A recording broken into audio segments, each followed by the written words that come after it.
வணக்கம் நண்பர்களே, நானும் வீடியோ எடுக்க போகிறேன். விலாகோட டே 1 விலாக் இன்றைக்கி. சரி, மங்களகரமாக முடி வெட்டி ஆரம்பிக்கலான்னு சொல்லி முடி வெட்ட போயாச்சு. நண்பரை ஃபஸ்ட்டு முடி வெட்ட விட்டாச்சு. அதுக்கப்புறம் நானும் போயிட்டு முடி வெட்ட உக்காந்துட்டேன். முடி உக்காந்துட்டு யோசிக்கும் போது எதுவும் ஐடியாவும் மனசில்லை. சரி, நம்ம முடி வெட்டுற நண்பர்கிட்டயே நமக்கு செட் ஆகிற மாதிரி முடி வெட்ட சொல்லிட்டேன். அவர் உட்காந்து ஃபோனை பார்த்துக்கிட்டு இருந்தார். அவர் ஃபோனை பார்த்துக்கிட்டு இருக்கும் போதே நம்மளோட நண்பர் முடி வெட்டி முடிச்சிட்டாரு. முடி வெட்டிட்டு எப்படி மாசாக இருக்கேன்னு சொல்லி ஃப்ளெக்ஸ் பண்ணிகிட்ருக்காரு. சரி, மாஸ் பண்ணதெல்லாம் போதும், வீடியோ எடுறான்னு சொல்லிட்டு வீடியோ எடுக்க கொடுத்ததுக்கு அவன் எடுத்த வீடியோ தான் இது. சரின்னு முடியெல்லாம் வெட்டிட்டு வீடியோலாம் தேவையான அளவு எடுத்துகிட்டு அதுக்கப்புறம் அப்படியே ரூமுக்கு ஒரு நடைப்பயணத்தை போட்டாச்சு. ரூமுக்கு போயிட்டு கேம் விளாட்லான்னு சொல்லிட்டு பிஎஸ் ஆன் பண்ணிட்டு உட்காரும் போது தான் தெரிஞ்சது அதோட பெரிய டிப்ரிமேஷனாக நம்மக்கிட்ட பிஎஸோட சப்ஸ்கிரிப்ஷன் முடிஞ்சிடுச்சின்னு சொல்லிட்டு அதே டிப்ரிமேஷனோட குளிக்க போயிட்டேன்.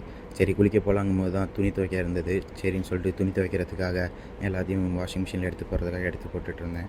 எடுத்துகிட்டு போட்டு துணி துவைக்க வாஷிங் மிஷின்லேயும் போட்டாச்சு.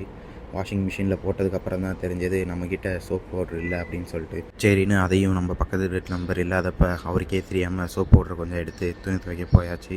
துணி துவைக்க போட்டு குளிச்சுட்டு நானும் வெளியே கிளம்பிட்டேன். போகிற வழியிலேயே அழகெல்லாம் ரசிச்சுட்டு சரின்னு சொல்லிட்டு சாப்பிட்றலாம் அப்படின்னு சொல்லிட்டு சாப்பிடவும் போயிட்டோம். சாப்பிடும் போது வீடியோ எடுக்க மறந்தாச்சு. சரின்னு சொல்லிட்டு சாப்பிட்டு வந்துட்டு கொஞ்சம் நேரம் நைட்டு தூங்குறதுக்கு முன்னாடி ரீல்ஸை ஸ்க்ரோல் பண்ணலன்னா நமக்கு தூக்கம் வராது. கொஞ்சம் நேரம் ரீல்ஸ் ஸ்க்ரோல் பண்ணிட்டு நானும் தூங்கிட்டேன். நாளை சந்திப்போம் மக்களே.